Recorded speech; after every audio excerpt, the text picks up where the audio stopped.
जंगल में सुबह का समय था। सूरज की हल्की किरणें पेड़ों के बीच से झांक रही थीं। पूरा जंगल चहचहाते पक्षियों और झरने की मधुर ध्वनि से गूंज रहा था। इसी जंगल में एक चालाक लोमड़ी रहती थी। उसकी चतुराई के किस्से जंगल भर में मशहूर थे। एक दिन जंगल में एक भूखा बाघ आया। वह लंबे समय से भोजन की तलाश कर रहा था। बाघ को एक गुफा में लोमड़ी की खुशबू आई। उसने सोचा कि लोमड़ी का शिकार करना आसान होगा, लेकिन उसे यह नहीं पता था कि उसकी मक्कारी के सामने लोमड़ी की चालाकी उसे हर बार मात देगी। बाघ ने लोमड़ी को पकड़ने के लिए एक योजना बनाई। उसने लोमड़ी को गुफा से बाहर निकालने का फैसला किया। बाघ गुफा के बाहर खड़े होकर, अरे लोमड़ी, बाहर आओ। तुम्हें कहीं छुपने की जरूरत नहीं है। मैं तुम्हें बिना किसी तकलीफ के शिकार कर लूंगा। लोमड़ी गुफा के अंदर से, ओह बाघ महाराज, आप जैसे ताकतवर शिकारी से भला कौन बच सकता है? लेकिन आप मुझसे क्यों लड़ रहे हैं? क्यों ना हम मिलकर शिकार करें और जंगल के बाकी जानवरों को डराएं?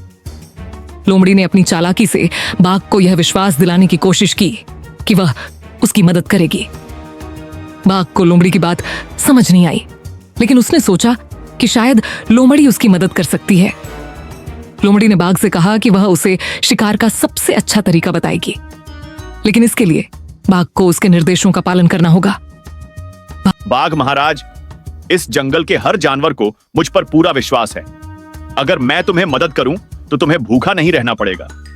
बस तुम्हें मेरी एक बात माननी होगी। तुम्हारी योजना क्या है लोमड़ी? जल्दी बताओ, मुझे भूख लगी है। यहां पास ही एक झील है। मैं वहां जाकर हिरणों को बुलाऊंगी, लेकिन तुम्हें झील के पास झाड़ियों में छुपकर इंतजार करना होगा। जैसे ही हिरण पानी पीने आएंगे, तुम उन पर झपट पड़ना। बाघ लोमड़ी की बातों में फंस गया। उसे लगा कि लोमड़ी उसकी मदद कर रही है। वह लोमड़ी के बताए स्थान पर जाकर झाड़ियों में छिप गया। लोमड़ी झील के पास गई और जोर से चिल्लाई, हिरण भाइयों, झील में आज बहुत मीठा पानी है। सभी आकर पानी पी लो।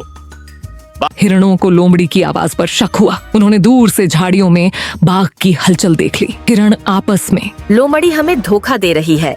झाड़ियों में बाघ छुपा हुआ है, हमें वहाँ नहीं जाना चाहिए। हिरणों ने झील पर जाने के बजाय दूसरी ओर भागने का फैसला किया। जब बाघ ने यह देखा कि कोई भी हिरण नहीं आ रहा है, तो वह झाड़ियों से बाहर निकल आया। बाघ गुस्से से, लोमड़ी, तुमने कहा था कि हिरण यहाँ आएंगे, लेकिन यहाँ तो कोई भी नहीं आया। बाघ महाराज, मुझे लगता है कि हिरणों ने तुम्हारी खुशबू सूंघ ली होगी। अब हमें दूसरी योजना बनानी होगी। लोमड़ी ने बाघ को और गहराई में फंसाने का फैसला किया। उसने बाघ को जंगल के बीचों बीच एक खतरनाक दलदल के पास ले जाने की योजना बनाई।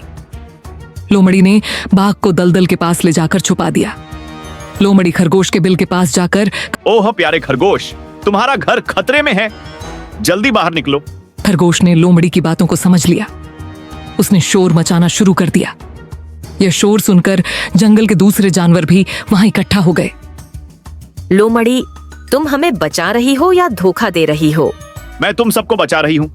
बाघ ने मुझे फंसा लिया था, लेकिन मैंने उसे दलदल में छुपा दिया है। जानवरों ने मिलकर शोर मचाया। बाघ ने यह सुनकर घबराहट में दलदल से बाहर आने की कोशिश की, लेकिन वह और ज्यादा फंस गया। बाघ ने आखिरकार हार मान ली। उसने कहा, लोमड़ी, तुमने मुझे धोखा दिया, लेकिन मैं तुम्हारी चालाकी को सलाम करता हूँ।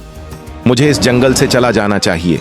बाघ महाराज, यह जंगल सबका है, लेकिन यहाँ ताकत से ज्यादा बुद्धि का राज चलता है।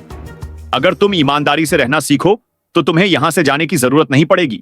बाघ ने जंगल छोड़ दिया और जानवरों ने मिलकर खुशी मनाई।